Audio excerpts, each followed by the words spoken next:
Una de las primeras cosas que nosotros hacemos cada mañana es elegir la ropa que nos vamos a poner. Y obviamente eso depende del plan que tenemos para ese día, con quién nos vamos a reunir, a dónde pensamos ir. No es lo mismo el ejecutivo que tiene que vestirse de manera formal para dirigirse a su oficina que el soldado que se prepara para la guerra o el padre de familia que se levanta junto a su esposa, junto a sus hijos, para irse a la playa de fin de semana. No es lo mismo. Cada situación demanda una vestimenta particular. Y cada vestimenta se usa únicamente en el contexto de esa situación o circunstancia particular. El ejecutivo deja a un lado su traje, su corbata, cuando llega a su casa después de un día de trabajo y quiere descansar, quiere estar más cómodo. En mi caso particular, si yo no uso jean los sábados, no descanso. La ropa, no podemos vivir con esto puesto. Es una ropa temporal. Y lo mismo pasa con el soldado cuando termina la guerra. Pero mis hermanos, mis hermanas, hay un vestido que todo cristiano debe usar en todo tiempo, sea que esté en su trabajo, sea que esté en el campo de batalla, sea que esté de vacaciones en la playa con su familia. Pablo dice en Romanos 13:14 que debemos vestirnos del Señor Jesucristo. Eso no es opcional, eso no es temporal. Debemos vestirnos de Jesús los 365 días del año, las 24 horas de cada día. Y como vimos la vez anterior al considerar este pasaje de la carta a los Romanos, vestirse de Jesús implica varias cosas. ¿Qué significa vestirse de Jesús? Bueno, por un lado, Pablo nos dice en Gálatas capítulo 3, versículo 27, que todos los que fuimos bautizados en Cristo Jesús, de Cristo estamos revestidos. En el momento de nuestra conversión fuimos despojados de la ropa sucia y maloliente de nuestros pecados y fuimos vestidos, fuimos cubiertos, fuimos revestidos de la justicia perfecta de nuestro Señor Jesucristo. Gloria al Señor por eso. Mis hermanos, eso ya sucedió. Fuimos justificados, es decir, fuimos declarados justos en el tribunal de Dios. Y todo eso únicamente por medio de la fe en nuestro Señor Jesucristo. Eso quiere decir, mis amados hermanos, que ahora tú y yo tenemos en el cielo una nueva identidad, porque ya Dios no nos ve como pecadores condenados, sino que nos contempla a través de la persona de su Hijo, nos recibe como hijos y nos trata como hijos. ¡Wow! Nosotros fuimos regenerados y adoptados. Somos hijos por el nuevo nacimiento, somos hijos por adopción. Un niño adoptado recibe el apellido de sus padres adoptivos y desde ese instante él es tratado con todos los privilegios que envuelve ser parte de esa familia. Bueno, mis hermanos, eso es exactamente lo que ocurre cuando una persona viene a Cristo en arrepentimiento y fe. El Dios del cielo ahora nos ve en su Hijo y nos invita a hacer uso de todos los privilegios, de todos los beneficios espirituales que conlleva el hecho de tener esa nueva identidad.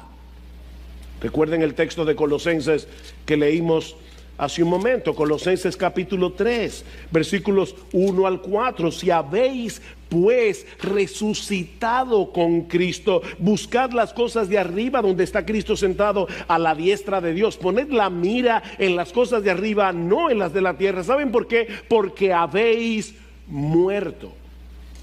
La persona que tú eras Desde tu nacimiento, antes de venir a Cristo, esa persona ha muerto y vuestra vida está escondida con Cristo en Dios. Cuando Cristo, nuestra vida, sea manifestado, entonces vosotros también seréis manifestados con Él en gloria. Cristo es ahora nuestra vida. Ya estamos cubiertos de Él. Pero el Nuevo Testamento también nos exhorta a vestirnos de Jesús. O sea, ya fuimos vestidos de Jesús en la justificación. Ahora debemos vestirnos de Jesús en la santificación progresiva. ¿Qué quiere decir eso? Que ahora debemos vivir conforme a lo que somos en Cristo. Y eso es precisamente lo que vamos a ver en los versículos 12 al 14 de Colosenses capítulo 3. Usando de nuevo la imagen de la vestimenta, lo que Pablo nos dice en ese pasaje es que debido a nuestra nueva identidad en Cristo, ahora debemos revestirnos de la conducta y el carácter que corresponden con esa nueva identidad. Un comentarista lo explica con este ejemplo. Si un hombre está vestido con un smoking y una mujer está con un vestido largo y trae puestos unos tacones, unos zapatos con tacones, esto tiene un efecto en su comportamiento. Te miras en el espejo y te ves vestido para una ocasión de dignidad y formalidad, así que te comportas como corresponde. Si lo olvidas y te mueves como si estuvieras vestido con tu ropa de correr, te verás como un tonto, aparte de que seguramente vas a arruinar tu ropa. ¿No es así? En la historia dominicana hay una escena y lamentablemente yo pasé por las aulas hace muchos años de bachillerato y no recuerdo todavía quién es el general, pero hubo un general dominicano que atacó la ciudad de Santo Domingo. Increíblemente. Y venía desde Santiago, precisamente. No es que tenga nada con Santiago, pero venía de Santiago. El tema es que él le prometió a toda la turba que venía con él que ellos iban a poder saquear. Él andaba con un montón de, bueno, en buen dominicano, de tigres. Pero cuando se acercaban a la ciudad de Santo Domingo, este hombre tuvo temor por los saqueos que podían provocarse. ¿Y saben lo que hizo? Le puso zapatos. Esa gente no estaba acostumbrada, eran campesinos, no estaban acostumbrados a usar zapatos. Estoy hablando del siglo XIX. ¿Y saben qué pasó? Los zapatos los controló. Se sentían raros. Ponle a un hombre un saco y una corbata y tú lo estás llevando por cierto camino. Bueno, mis hermanos, nosotros tenemos que vestirnos de Jesús porque ya fuimos vestidos de Jesús. O sea, tú tienes que mirarte al espejo cada mañana y decir, yo fui revestido con Jesús. Bueno, vive en una forma que sea coherente con ese vestido. Eso es lo que Pablo está diciendo en Colosenses capítulo 3. Ahora, nota que lo que estamos diciendo no es que nos hacemos cristianos tratando de cultivar el carácter de Cristo. No, somos salvos por la fe y únicamente por la fe. Lo que estamos diciendo es que ya que somos cristianos justificados únicamente por medio de la fe, ahora podemos y debemos parecernos cada vez más a Jesús. Ser coherentes. Versículo 12. Entonces, como escogidos de Dios, santos y amados, revestíos de tierna compasión, bondad, humildad, mansedumbre, etcétera, etcétera. Como escogidos de Dios. Fuimos escogidos de Dios. ¿Para qué? Efesios 1, para ser santos. ¿Y por qué? Porque fuimos amados. ¿Ven cuál es nuestra identidad? Nosotros somos escogidos, somos santos y somos amados. Tú no necesitas más amor. Ya tú eres demasiado amado por Dios. Escogidos, santos y amados. Él tomó la decisión de amarnos desde antes de la fundación del mundo. La pregunta es, ¿cómo se supone que debemos vivir ahora? ¿Cómo luce vestirse de Jesús? Bueno, he aquí el carácter que corresponde con nuestra nueva identidad. En primer lugar, Pablo dice que debemos revestirnos de tierna compasión, o como dice la Reina Valera del 60, debemos vestirnos de entrañable misericordia, una misericordia que te remueve las entrañas. Mis hermanos, si tú te vistes de Jesús, si tú eres coherente con lo que ahora tú eres en Cristo, cada mañana debes vestirte de tierna compasión, de entrañable misericordia. No se trata simplemente de una fría involucración con personas que están en necesidad. Se trata de una simpatía con el que sufre, que remueve nuestras entrañas y nos mueve a la acción. De más está decir que eso no es fácil. En todos nosotros hay una tendencia a quitar la vista del que está en necesidad y a colocar nuestras necesidades por encima de la de todos los demás. Lo natural no es que seamos compasivos, no es que seamos misericordiosos, sino más bien egocéntricos. ¿Cómo podemos luchar contra esa tendencia del corazón de tal manera que podamos vencer la indiferencia, el egocentrismo y vestirnos de compasión y de misericordia? La respuesta es el Evangelio. El Evangelio. Dios tuvo misericordia de nosotros cuando éramos unos miserables pecadores. No te ofendas, pero si tú eres cristiano, tú vas por la vida con un letrero que dice: yo era un miserable. Yo era un miserable. Y Dios nos amó cuando no teníamos nada en nosotros que nos hiciera dignos de su amor. La pregunta es, ¿una persona que ha sido amada de esa forma no debería tratar a los demás con la misma misericordia con la que ha sido tratado? ¿No debería dar de gracia lo que recibió de gracia? Mis hermanos, Dios nos vio en necesidad, Dios nos vio con nuestro vestido maloliente y harapiento de nuestro pecado, pero en vez de quitar la vista, nos amó y se involucró. Nos amó y se involucró. Y ahora yo te pregunto, ¿mantienes tus ojos abiertos a las necesidades que hay a tu alrededor? ¿Sabes que la misericordia comienza con los ojos? Y de ahí se extiende al corazón. La misericordia comienza con los ojos y de ahí sigue con el corazón. Ustedes recuerdan la historia de aquellos dos ciegos que estaban camino en la salida de Jericó y comenzaron a clamar a Jesús: Hijo de David, ten misericordia de nosotros. ¿Qué hizo la multitud? La gente les habló en un tono duro y amenazador. Mateo 20:34. Pero entonces Jesús, movido a compasión, habiéndosele removido las entrañas, dice el texto literalmente, tocó los ojos de ellos y al instante recobraron la vista y le siguieron.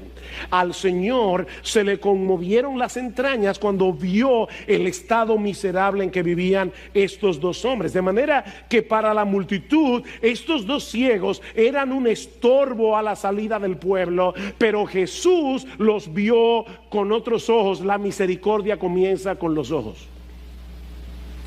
Dice en Proverbios 22:9, el ojo misericordioso será bendito. ¿Qué expresión? El ojo misericordioso. Porque dio su pan al indigente.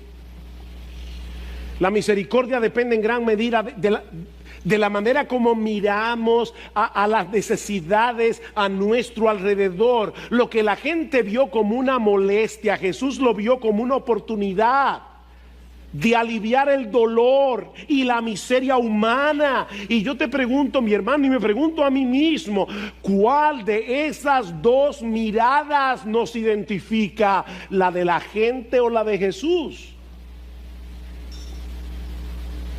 ¿Contemplas las necesidades de otros a la luz del Evangelio, a través de lo que Dios hizo por ti al precio de la vida de su Hijo cuando estabas en la miseria de tu pecado? Al despertarnos cada mañana, y de hecho yo te sugiero que tomes Colosenses, no es una orden, pero te sugiero que tomes Colosenses capítulo 3, versículo 12, y lo pongas en el espejo de tu baño, para que lo veas cada mañana cuando te estés arreglando para salir. Cada mañana debemos recordar nuestra nueva identidad en Cristo y pedirle a Dios en oración que nos ayude a vestirnos de la entrañable misericordia de Jesús. Hazme ver, Señor, al mundo como tú. Esto es algo que debemos hacer intencionalmente cada día. Pero en segundo lugar, dice Pablo que debemos vestirnos de bondad. Debemos vestirnos de bondad. Y aunque esta palabra está íntimamente relacionada con la anterior, no son sinónimas. La bondad es lo contrario a la malicia, es lo contrario a la envidia, a eso que te mueve a desear tener lo que el otro tiene y a molestarte porque el otro tiene lo que tú no tienes. No sé cuántos aquí han escuchado esa famosa historia del hombre que se le aparece un genio. El genio, no sé si de la lámpara, pero se le aparece un genio y le dice: mira, pídeme un deseo que te lo voy a conceder. Uno solo, pero eso sí, tienes que entender que lo que tú me pidas, tu vecino recibirá el doble. Si me pides un yate, a tu vecino le voy a dar 2. Si me pides $1.000.000, a tu vecino le voy a dar 2.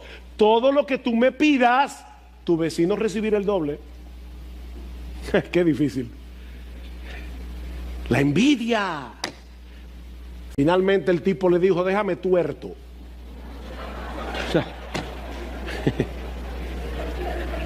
es increíble.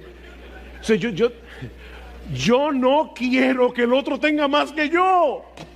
Bueno, la benignidad, la bondad, es esa buena disposición del corazón que nos lleva a procurar lo bueno para nuestro prójimo. El hombre bondadoso disfruta viendo el bienestar del otro.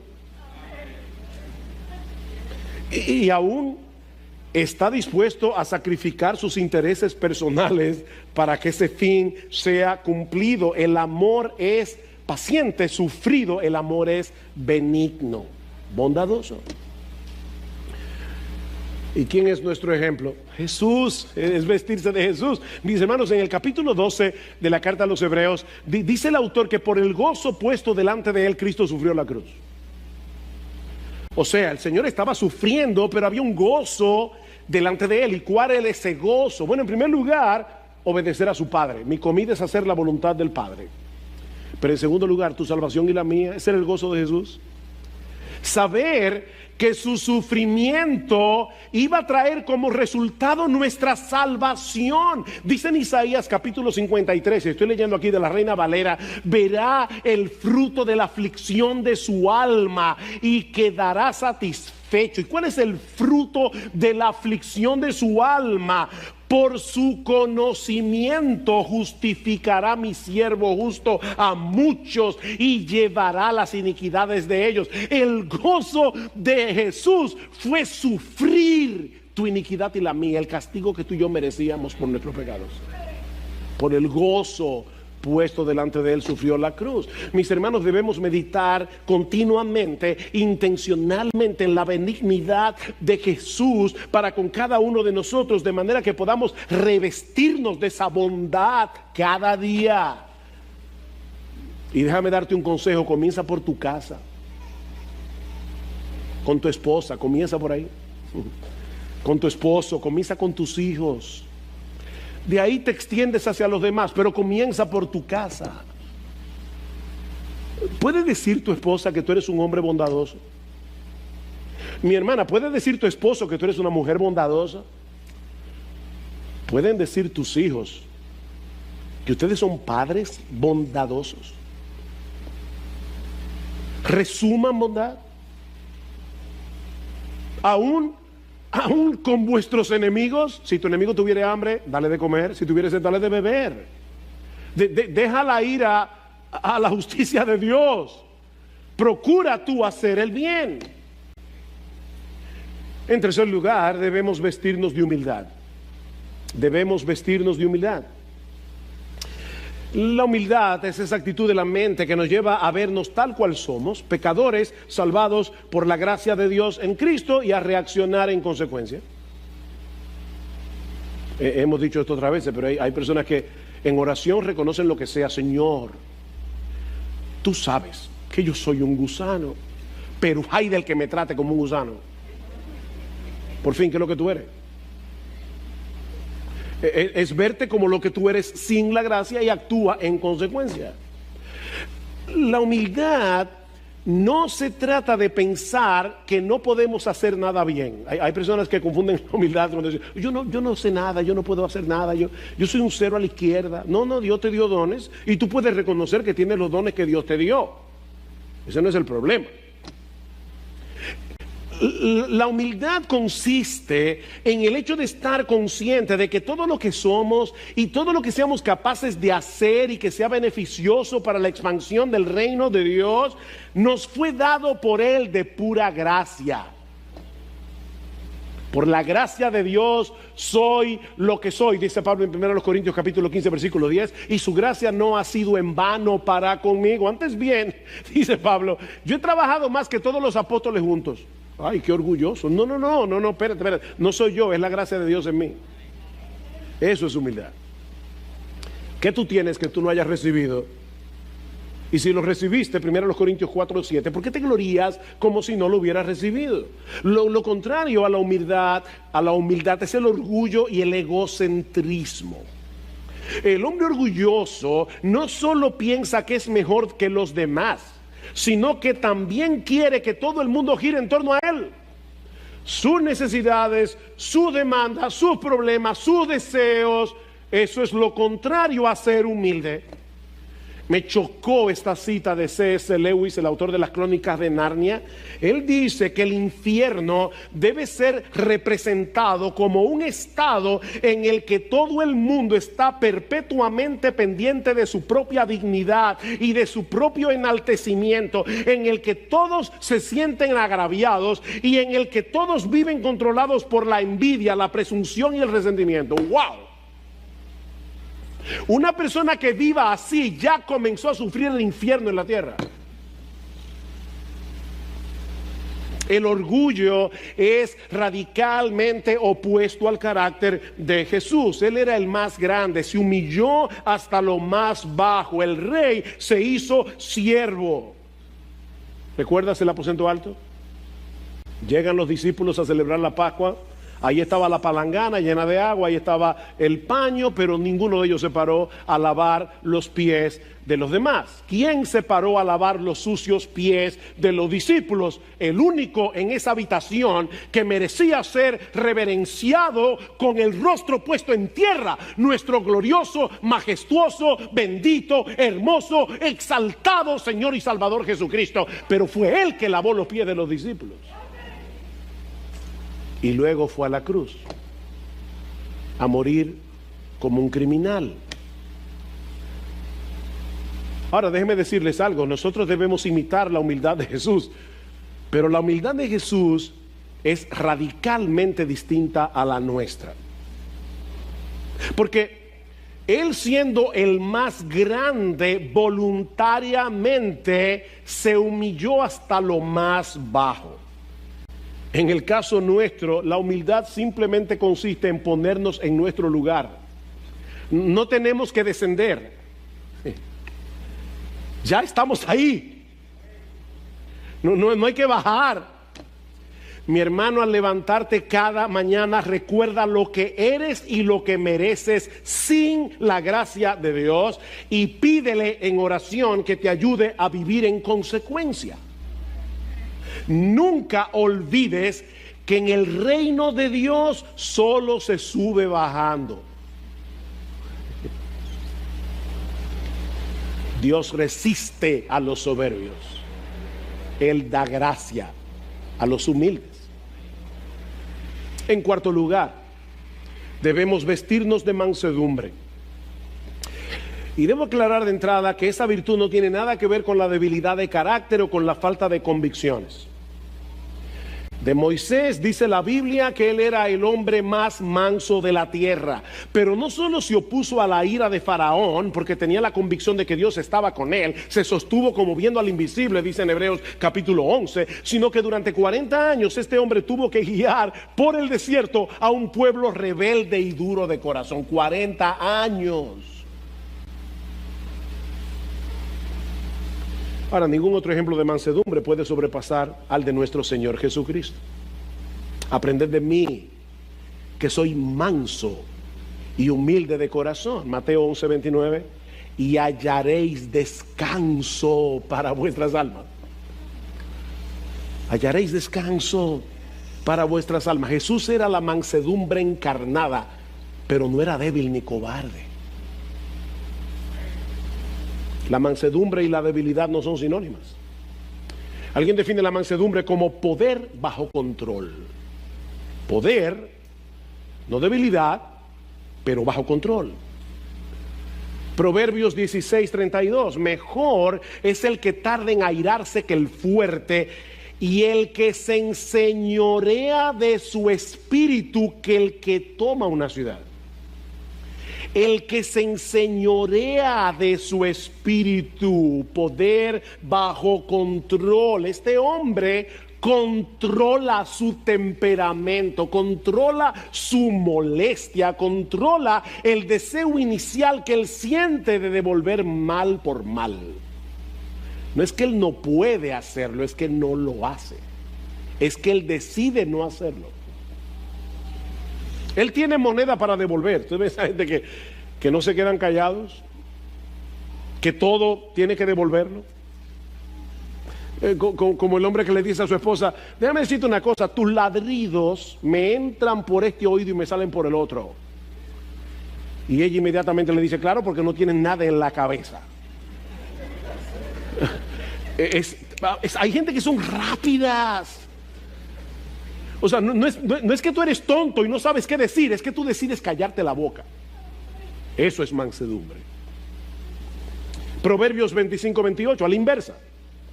El hombre cuyo espíritu no tiene riendas es como una ciudad derribada y sin muros. O sea, lo que está diciendo Proverbios aquí es que este hombre no tiene ninguna protección contra la provocación. No tiene protección contra el maltrato. ¿Qué nos capacita para actuar con mansedumbre? Bueno, depender del Espíritu, mirar continuamente a Jesús en la Escritura, viendo su gloria, somos transformados de gloria en gloria en la misma imagen, como por el Espíritu, depender del Espíritu, mirar a Jesús en la Escritura, recordar lo que somos sin la gracia, como dice Martin Lloyd-Jones, el que está en el piso no tiene miedo de caerse. Tú te defiendes porque tú crees que estás en un pedestal, pero también confiar en la soberanía de Dios. ¿Tú quieres ser manso? Confía en la soberanía de Dios. Nuestro Dios está en control, y eso significa que tú y yo no estamos en control. Él está en control. Y qué bueno, porque el universo está en mejores manos que en las nuestras. No tenemos que hacernos cargos de la situación y darle al ofensor lo que merece, porque Dios se hará cargo a su debido tiempo. Así que debemos vestirnos de compasión, entrañable misericordia, debemos vestirnos de bondad, debemos vestirnos de humildad, debemos vestirnos de mansedumbre, debemos vestirnos de paciencia, dice Pablo. Y esta palabra puede ser traducida como capacidad de aguante. En la época cuando se iba mucho la luz, bueno, aquí todavía se va la luz, pero nosotros vivíamos en un lugar donde se iba mucho la luz y teníamos un inversor. El problema es que nosotros comprábamos fusibles de bajo amperaje y se quemaban rápido. Bueno, lo que esta palabra significa es un fusible de mucho amperaje. Aguanta electricidad o 20 y no se quema. Capacidad de aguante. Transmite la idea de una persona que rehúsa dejarse controlar por la ira, por el deseo de venganza, sin importar cuánto sea provocado ni por cuánto tiempo. En ese sentido, está muy relacionada con la mansedumbre.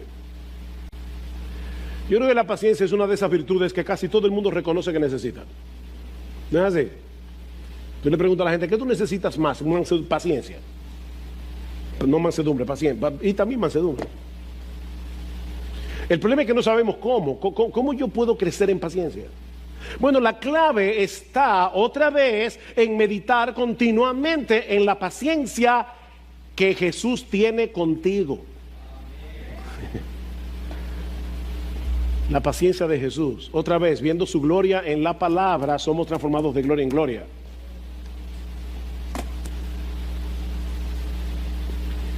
Miren, si yo fuera Dios, hace rato que me hubiera quitado la salvación.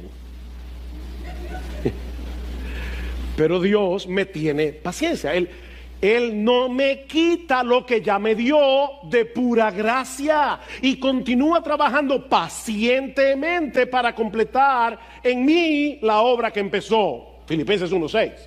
El que comenzó en vosotros la buena obra, Él la perfeccionará. Dios no va a dejar su obra en la mitad. ¿Por qué? Porque Él es paciente. Mis hermanos, meditar continuamente en la paciencia de Dios nos ayuda a desarrollar nuestra propia paciencia. Piensa mucho en la paciencia que Dios tiene contigo. Nosotros decimos, yo no sé cómo es que Dios no toma a toda esa gente que están conspirando contra Él y mandarlos al infierno. No, mira, sí, Dios es paciente con esa gente, pero Dios es paciente contigo todos los días. ¿No es así? Vístete de paciencia. Bien, ese es el cuadro general del carácter que corresponde con nuestra nueva identidad en Cristo. Eso es lo que significa en la práctica vestirse de Jesús. Pero ahora Pablo nos hace ver el impacto que va a tener ese carácter en nuestras relaciones personales. ¿Qué sucedería, mis hermanos, en nuestras relaciones unos con otros si todos en la iglesia tomáramos en serio este código de vestimenta? Ahora tenemos que ponernos la mascarilla.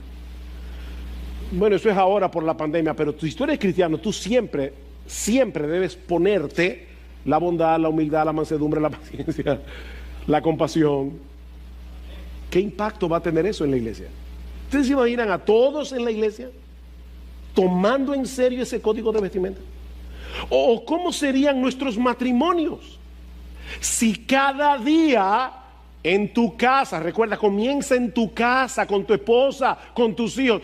¿Qué pasaría en nuestra relación matrimonial si todos los días nos vistiéramos de entrañable misericordia, benignidad, humildad, mansedumbre, paciencia? En una época tan individualista como la nuestra, fácilmente podemos perder de vista el aspecto corporativo de nuestra salvación. Cristo no salva individuos simplemente para llevarlos al cielo, sino para meterlos en una familia, en una iglesia. Vean una vez más lo que dice Pablo en el versículo 13: y soportándoos unos a otros, sopórtense. Y Pablo dijo eso porque él sabía que en la iglesia a veces hay personas que se van a comportar con nosotros en una forma insoportable.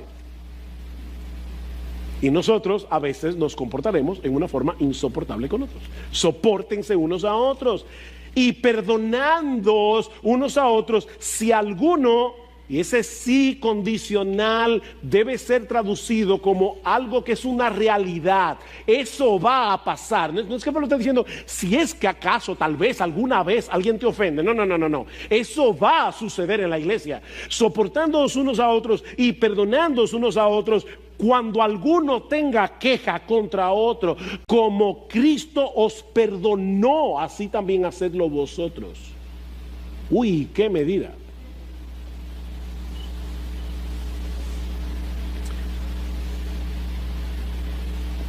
Nosotros vamos a tener problemas en la iglesia. La iglesia no es una sociedad perfecta donde no hay problemas. La diferencia es que ahora nosotros podemos lidiar con esos problemas de una manera muy distinta a como el mundo resuelve sus conflictos. Muy diferente. No solo tenemos los recursos que necesitamos para soportarnos unos a otros y para perdonarnos unos a otros, sino que también tenemos el ejemplo más impresionante que podemos imitar y la motivación más poderosa para hacerlo. Ejemplo y motivación de la manera que Cristo os perdonó. Así también hacedlo vosotros. ¿Y cómo fue que Cristo nos perdonó? Bueno, su perdón fue total e inmerecido, fue de pura gracia. De hecho, la palabra que se traduce en nuestras Biblias como perdonar, charizomai, se deriva de la palabra charis, que significa gracia. Es un perdón que eso nos fue dado de gracia.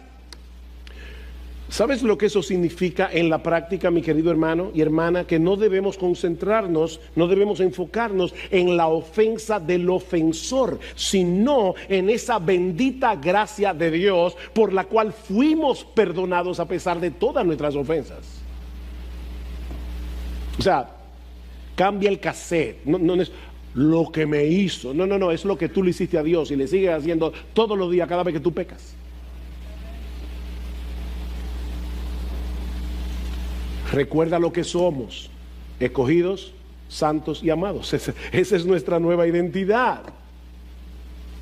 Y eso tiene que impactar nuestra relación con los demás, sobre todo cuando estamos en medio del conflicto. Quítense de vosotros toda ira, enojo, gritería, maledicencia, toda malicia. Antes bien sed benignos unos con otros, perdonándoos unos a otros, como Dios también os perdonó a vosotros en Cristo. Efesios capítulo 4, versículo 31-32. Y luego en el capítulo 5, versículo 1 dice: andad en amor como vosotros como ustedes fueron amados por Dios. Andad en amor. Cristo se entregó ofrenda agradable a Dios. ¿Qué precio para que Dios pudiera perdonarnos? El perdón de Dios costó la muerte de Jesús, el Dios encarnado. Y ahora Pablo nos está diciendo en ese texto de Efesios, ese es el ejemplo que ustedes deben imitar. Nosotros somos los hijos amados de Dios. Y no olviden ni por un momento lo que Él tuvo que pagar para poder adoptarnos en amor. Somos escogidos, santos y amados. ¿Qué debemos hacer ahora? Andar en amor, versículo 14. Y sobre todas estas cosas, vestíos de amor. Cúbranse de amor, que es el vínculo de la unidad, o como dice la Reina Valera, es el vínculo de la perfección. La perfección, la unidad perfecta solo se logra en amor. El amor, mis hermanos, es la virtud por excelencia del cristiano. Juan 13. En esto conocerán todos que sois mis discípulos. ¿En qué? En que os améis unos a otros como yo os he amado. Esa es la medida. Como un nuevo mandamiento os doy. Que os améis unos a otros como yo os he amado. Y en eso el mundo va a conocer que ustedes son cristianos. Primero los Corintios capítulo 13, versículo 13. Ahora permanecen la fe, la esperanza y el amor. Estos tres, pero el mayor de ellos es ¿cuál? El amor. Primera los Corintios capítulo 16, versículo 14. Haced todas vuestras cosas con amor. Wow, ¿tú te imaginas eso? Tú te levantas por la mañana y recuerdas: yo voy a hacer muchas cosas en este día. Todo lo que yo haga, desde cosas tan triviales como limpiar la casa, organizar las gavetas, hacer la comida, como hacer una operación de corazón abierto. Haced todas vuestras cosas con amor. No vivan por inercia, no vivan en automático, sean intencionales. Señor, yo quiero en esto que voy a hacer, sea grande o sea pequeño, quiero mostrar tu amor. Gálatas capítulo 5, versículo 22. El fruto del Espíritu es amor. Gozo, paz, paciencia, benignidad, bondad, fe, mansedumbre, dominio propio. Pero es la primera característica del fruto del Espíritu es amor. Es el amor lo que mantiene la cohesión de la iglesia, porque eso es lo que hace posible que nosotros seamos compasivos, benignos, humildes, mansos, pacientes. Sin amor, eso es imposible. En otras palabras, es el amor, mis hermanos, lo que nos hace cada vez más semejantes a Jesús. Es por eso que Pablo, en el texto de Romanos 13:14, simplemente dice: vístanse de Jesús, y ya no añade nada más. Vístete de Jesús y eso es suficiente. porque Él es la encarnación de todas las virtudes y más de las que Pablo menciona en Colosenses 3. Cristo es el todo y en todos. Él es el modelo y Él es el motor. Él es el modelo y el motor que nos impulsa a desarrollar ese carácter distintivo. El amor de Cristo nos constriñe, el amor de Cristo nos presiona, el amor de Cristo nos empuja, pensando esto, juzgando esto, considerando esto, que si uno murió por todos, luego todos murieron, y por todos murió para que los que viven ya no vivan para sí, sino para aquel que murió y resucitó por ellos. Miren, mis hermanos, déjenme decir una cosa: a Dios no solo le importa nuestra obediencia, a Él le importa nuestra obediencia, pero no solo le importa nuestra obediencia, sino también lo que la motiva. ¿Qué motiva nuestra obediencia? Porque Él no quiere que le obedezcamos movidos por la culpa y por el temor. Él quiere que obedezcamos por el gozo que produce el Evangelio, el gozo de saber lo que ya Cristo hizo a nuestro favor hace 2000 años en la cruz. El Evangelio es el único combustible que puede mantener a un creyente en el camino de la obediencia de manera sostenida y gozosa. Por eso dice Michael Horton que la vida cristiana es como un bote de vela con el más sofisticado sistema satelital de GPS. La ley moral, dice Horton, es el sistema GPS satelital. Pero mira, el bote con el más sofisticado sistema satelital, si el viento no empuja las velas, no se mueve. Entonces la ley de Dios es el GPS, pero el Evangelio es el viento que mueve el bote. El Evangelio es el viento. En la misma medida en que nos empapemos cada día del Evangelio de la gracia de Dios en Cristo, en esa misma medida tendremos la motivación necesaria para vivir a la altura de lo que somos en Cristo. Y ahora que vamos a participar de la Cena del Señor, este es un buen momento, mis hermanos, para recordar nuestra nueva identidad en Cristo. Pedirle perdón al Señor en todos aspectos, como decíamos al principio de nuestra oración, que a medida que avanzaba el mensaje tú decías: wow, Señor, yo necesito crecer aquí. Bien, tenemos la gracia perdonadora. Dios nos perdona. No te quedes postrado sintiendo ahora aplastado por la culpa. No te quedes ahí. Levántate, corre la carrera con los ojos puestos en Jesús y pídele al Señor en oración que te ayude a reflejar cada vez más los rasgos de nuestra nueva identidad. Vistámonos pues como escogidos de Dios, santos y amados, como hombres y mujeres que han sido hechos partícipes del más grande privilegio que un ser humano pueda poseer jamás, y todo eso de pura gracia, únicamente por los méritos de nuestro bendito Señor y Salvador Jesucristo, a quien sea la gloria, el imperio, el honor, la alabanza, la adoración por los siglos de los siglos. Amén.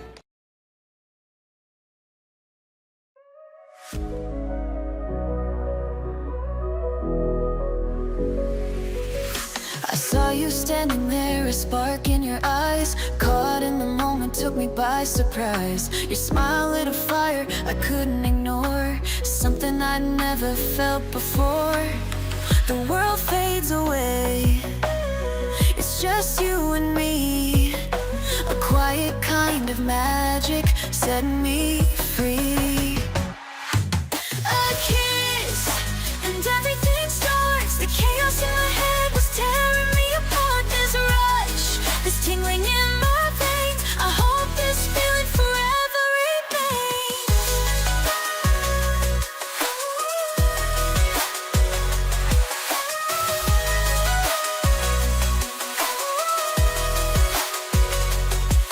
Your touch is a melody, soft and sweet, a rhythm in my heart I can't repeat.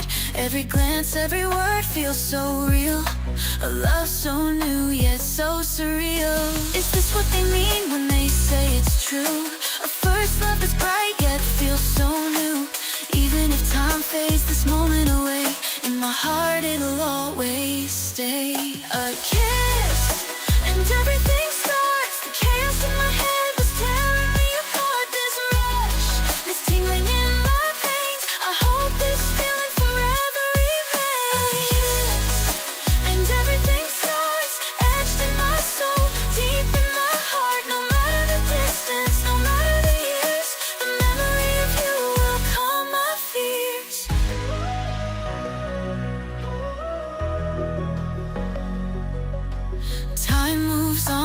I'm still holding tight to that fleeting moment that felt so right. Though life takes us down different roads, your love's the light that forever glows.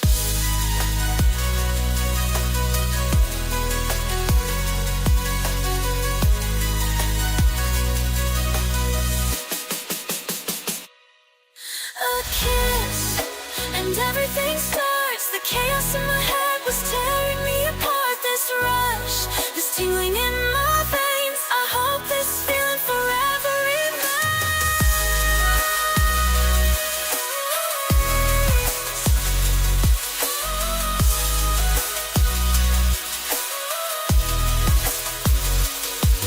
This rush, this tingling in my veins, I hope this feeling forever remains.